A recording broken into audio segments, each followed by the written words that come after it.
देवघर नगर निगम के सफाई कर्मियों का सब्र अब जवाब दे चुका है। वेतन, पेंशन और ईपीएफ, पीएफ भुगतान में लगातार हो रही देरी के विरोध में सफाई कर्मी अनिश्चितकालीन हड़ताल पर हैं। हड़ताल की वजह से हालात ये हैं कि पूरे शहर की सफाई व्यवस्था पूरी तरह से ठप हो चुकी है। रिपोर्ट देखिए। सफाई कर्मियों की अनिश्चितकालीन हड़ताल, पूरे शहर की सफाई व्यवस्था ठप। महीनों से वेतन नहीं, सड़क पर उतरे सफाई कर्मी। वेतन, पेंशन, पीएफ बकाया पर कर्मियों का धरना प्रदर्शन। बकाया भुगतान तक हड़ताल जारी का ऐलान। महीनों से वेतन नहीं मिलने, पेंशन अटके रहने और पीएफ जमा नहीं होने से नाराज देवघर नगर निगम के सफाई कर्मी नगर निगम कार्यालय परिसर में धरने पर बैठ गए हैं। कर्मियों ने अपनी मांगे नगर आयुक्त तक पहुंचाई और साफ शब्दों में कहा कि जब तक बकाया भुगतान समय पर नहीं होगा तब तक काम पर लौटने का सवाल ही नहीं उठता। हम लोग का जो डिमांड था, मुख्य रूप से हम लोग का डिमांड था समय पर वेतन भुगतान हो और ईपीएफ और पीएफ का। लेकिन ईपीएफ और पीएफ तो खैर मिल ही नहीं रहा है, समय पर भी वेतन भुगतान नहीं हो रहा है। आज अगर हमारे 4 दिन का ये हड़ताल है तो उसका सिर्फ एक ही वजह है कि समय पर वेतन भुगतान। अगर समय पर वेतन भुगतान दिया जाता तो शायद हम लोग हड़ताल की ओर नहीं जाते। हड़ताल का सीधा असर शहर की सफाई व्यवस्था पर दिख रहा है। सड़कों और मोहल्लों में कचरे के ढेर लगे हैं, जिससे आम लोगों को भारी परेशानी का सामना करना पड़ रहा है। वहीं सफाई कर्मियों का कहना है कि 2-3 महीने काम कराने के बाद सिर्फ 1 महीने का वेतन दिया जाता है। ऐसे में घर परिवार चलाना बहुत ही मुश्किल हो गया है। मजबूरी में हमें हड़ताल करनी पड़ रही है। आज हम लोग साहब से मिलने के लिए आए थे कि कुछ बात हो जाए, लेकिन देख रहे हैं कि साहब का कहीं पता नहीं है, न कोई खबर है और न वो हम लोग के पास फ़ोन कर रहा हो न बात कर रहा है। आखिर बात हम करें तो किससे करें? आज चौथा दिन हड़ताल हो गया।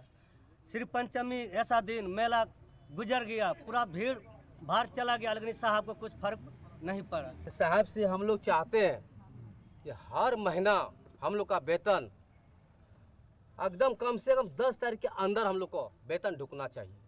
हर महीना 10 तारीख के अंदर हम लोग को वेतन ढुकना चाहिए।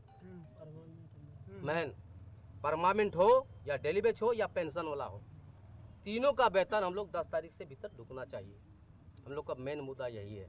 सफाई कर्मियों ने साफ कर दिया है कि वेतन, पेंशन और पीएफ का समय पर भुगतान ही उनकी एकमात्र मांग है। अब देखना यह होगा कि नगर निगम प्रशासन इस गंभीर स्थिति पर कब तक कोई ठोस कदम उठाता है। 45 के लिए देवघर से मनोज कोटी की रिपोर्ट। हमारे साथ हमारे संवाददाता मनोज कोटी जुड़ चुके हैं। मनोज, ये वो सफाई कर्मी हैं जो शहर का कूड़ा, शहर की गंदगी साफ करते हैं, शहर को साफ और सुंदर बनाते हैं, और इनका भी परिवार है। लोगों को ये क्यों नहीं समझ में आ रहा है कि ये जो मजदूर है, सफाई कर्मी है, इनका भी परिवार है, इनके भी बाल बच्चे हैं, इन्हें भी पैसे की जरूरत पड़ती है और ये अपनी मजदूरी का हक मांग रहे हैं, अपने पसीने का हक मांग रहे हैं। तो फिर इसके लिए आनाकानी क्यों कर रहा है नगर निगम? मनोज, नगर निगम, हाँ वही बोल रहे हैं। नगर निगम के पास उन्हें इससे पूर्व वो 4 दिन पहले भी हड़ताल पे गए थे, तो उन लोगों का बकाया जो है तो वो भुगतान नहीं किया गया। अब फिर से वो लोग अभी हड़ताल पर बैठे और इस पर नगर निगम के परिसर में वो लोग बैठे हुए थे। और आपको बता दें कि उनका कहना ये है कि जब तक बकाया नहीं दिया जाएगा तो ऐसे ही हड़ताल करेगा। उनका पेंशन का भी अभी तक किसी तरह का कोई बात नहीं हुआ। अब वो लोग खुद बोल रहे थे, जब वो लोग जब जा रहे थे नगर आयुक्त से बात करने के लिए, तो उन लोग खुद वो बात नहीं सुन रहे हैं। जहाँ तक देखा जाए अभी तक 4-5 दिन होने के बाद यहाँ तक कि वो लोग खुद अपना भी वेतन कटवा रहे हैं, फिर भी वो स्टार्ट किया है, क्योंकि उन लोगों को काफी दिक्कत हो रही है। लेकिन अभी तक नगर आयुक्त उनके इस मामले को लेकर कुछ भी सुनवाई नहीं रहा। और जब हम लोग बात करने गए तो नगर आयुक्त भी कुछ बोलने के लिए अभी राजी नहीं है। बहुत शुक्रिया मनोज तमाम जानकारी के लिए। तो एक बार फिर देवघर शहर के सफाई कर्मी जो है वो हड़ताल पर बैठे हैं। ये हड़ताल उनकी मजबूरी की हड़ताल है, क्योंकि उन्हें उनके वेतन से, उनकी मजदूरी से, उनके मेहनत की कमाई से उन्हें दूर रखा गया। वेतन भुगतान में देरी हो रही है, लिहाजा उनके सब्र का बांध जवाब दे गया और आखिरकार उन्होंने मजबूरी में हड़ताल का रास्ता अख्तियार किया है।